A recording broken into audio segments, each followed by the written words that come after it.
You're listening to Between the Barrels, where we talk to the industry's best on all things barrel racing. I'm Madeline Green, and we are keeping it between the barrels. I will survive, I will endure when the going's rough. You can be sure I'll tough it out. I won't give in if I'm not down, I'll get up again. As long as my dream's alive, I will survive. Hey everyone, welcome to Between the Barrels. I hope all the mothers out there are enjoying their Mother's Day. Today on the show, we not only have a fabulous mom, but we also have an amazing barrel racer as well. Margo Crowther is working on moving, but found some time to chat with me. Hey Margo, how are you doing? I'm doing great. Awesome. And I saw that you guys just went to the Kentucky Derby. How was that? I did, yeah. I just got back a couple days ago. It was so much fun. It was my first time being there, and it was funny because there was a couple races before the main race, and it was our first time betting, and I had ended up picking one of the horses, and the group I was with, and that horse ended up winning, and it wasn't supposed to win, and everybody's like, oh my gosh, you really are like a horsey girl, how did you know? So after that, I didn't win $1, and everybody was listening to me and placing their bets. Oh, no. I was acting like I knew what I was looking at. That's like my favorite thing to do at the track is to bet on the horses. I love doing that. Yeah, it was fun. Did you have a mint julep? I did. I did not like it. Gave it right back.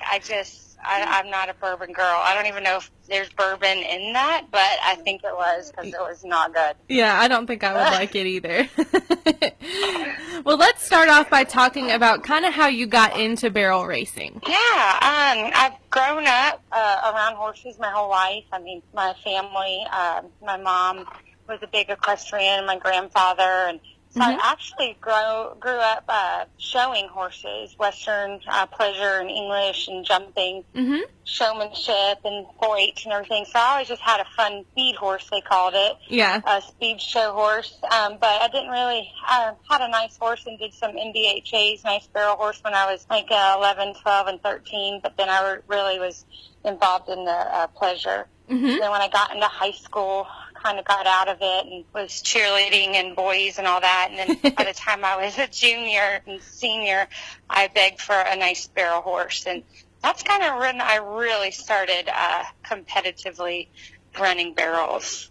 Yeah, and you rodeoed in college, right? I did. So, yeah, my senior year I was competitive, and then I got a rodeo scholarship to Vernon, Texas, the community college out there, and went there for about a year and a half, and then went to Tarleton State University and on a rodeo scholarship and graduated from Tarleton State. Awesome. Now, did you enjoy that experience, college rodeoing? I did. It was awesome. I never, really rodeoed until I got to college, so it was definitely a new experience and a learning one. And the first year I was out there, I got to get a tougher horse, so I was fortunate enough to get a nice, tougher horse. But yes, I enjoyed every second of it. My parents always said, this is the time of your life. Yeah. You need to live it up, and I definitely did. Awesome.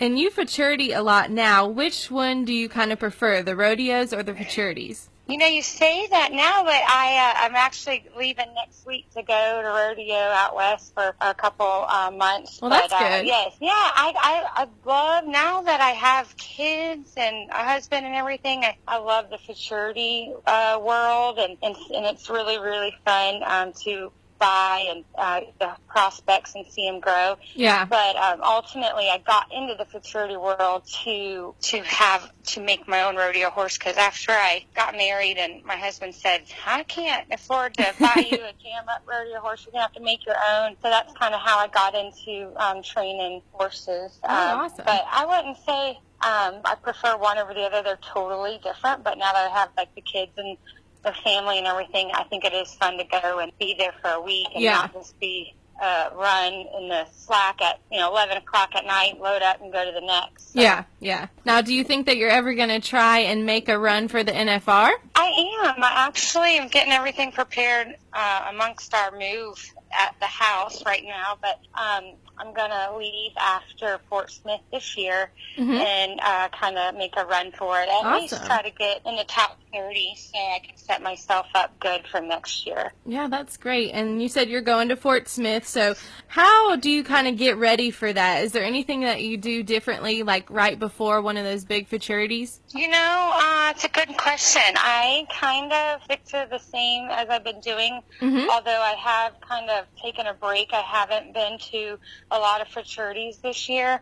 I have 2 in the Derby and then 1 in the futurity. So no, the last couple weeks, I think I'd say about a month before, I really start hauling more to the local jackpots and then just ride every day and make sure they're healthy. I take them to the vet a couple weeks before, make sure everybody's feeling good. But like last year when I was just futurity and then going to every single one, I wouldn't say I did anything different. But this year I'm kind of just preparing my horses a little bit more since they've had a break and I haven't really hauled them much. Yeah. Now talk about breeding some. You said that you were hopefully going to make your own rodeo horse. So do you have a favorite bloodline? I do. Well, I mean, so the 2 Derby horses I have entered are both Carrizzos. And then my futurity colt's a Carrizzo. And then after for the Fort Smith futurity, I'll leave there and go to all the rodeos, and I'll have the Derby horses as my main mounts, and then I'll have my futurity colt for kind of a backup.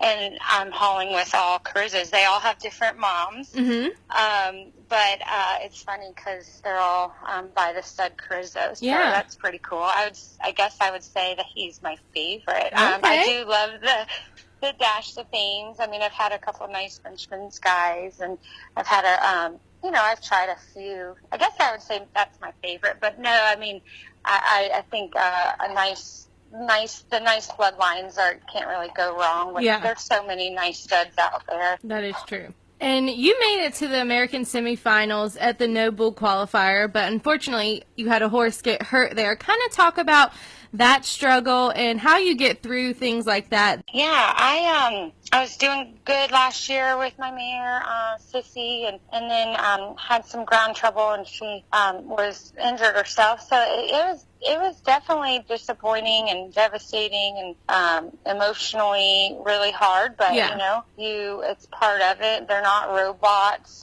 Kind of gotta just stay positive and see the good of it all. I'd say I could have just really quit or given up, but I didn't. We went ahead and did surgery, and now she's recovering 100%. And but yeah, the struggle is there. I mean, it's definitely makes you stronger and mentally. It's not a cheap sport, and so that's tough. But I think as soon as you feel like you've got it all, it'll definitely humble you really fast. But yeah, I would say it's just part of it. You just, I think, go from, prepare and make the best decisions and know that you are keep your horses and yourself healthy but things happen. So you can't really look back. I wish I would have maybe not run her that day but it can happen, in the next run. True, very true. And who are some of your favorite trainers and maybe people that you kind of look to for advice? I have a few that I really look up to and call and ask for help.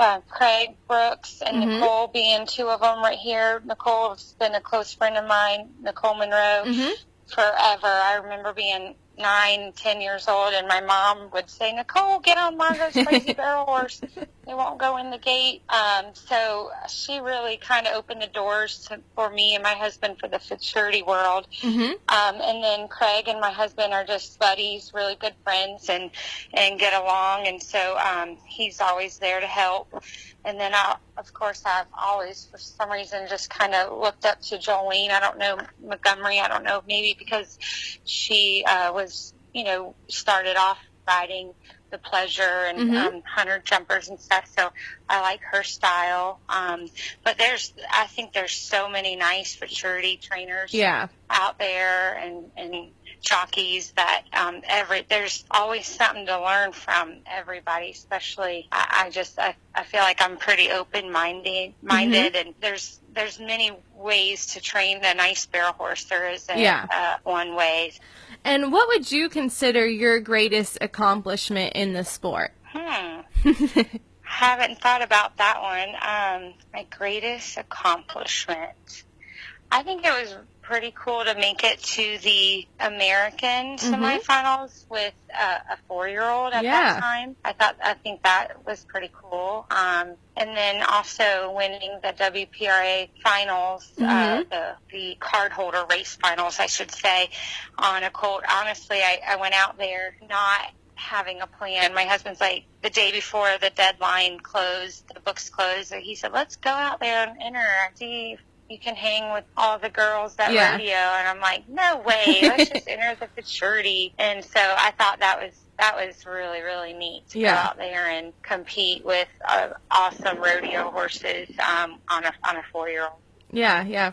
What do you still kind of hope to achieve? Well, I guess I would love to make it to the NFR like everybody else out there. Yeah. But, I mean, I think you really, there's a lot of girls want to make it there, but then, a lot of the futurity people like that because of the futurity better, we're not better. It's just a different world, you know, more money to be won, and not have to haul so much.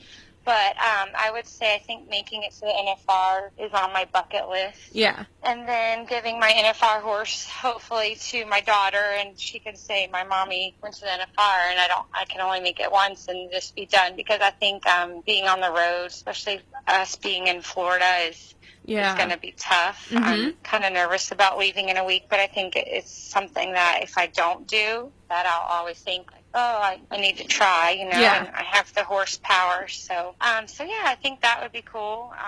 Possibly, obviously doing well at the BFA in the future. Yeah. But really, in the end, just being, a good, respectable barrel racer, and then I think that would be neat, just even if I hang it up in a couple years and not do it and just watch my kids. I think that says enough. Yeah. And lastly, if you weren't barrel racing and making a career with horses, what do you think you would be doing? Let's see, good question. I do love the professional world. I was director of scholarships about 4 years ago. 5 years ago, and I worked at a nonprofit. I raised money for low-income, at-risk kids and set them up with a mentor.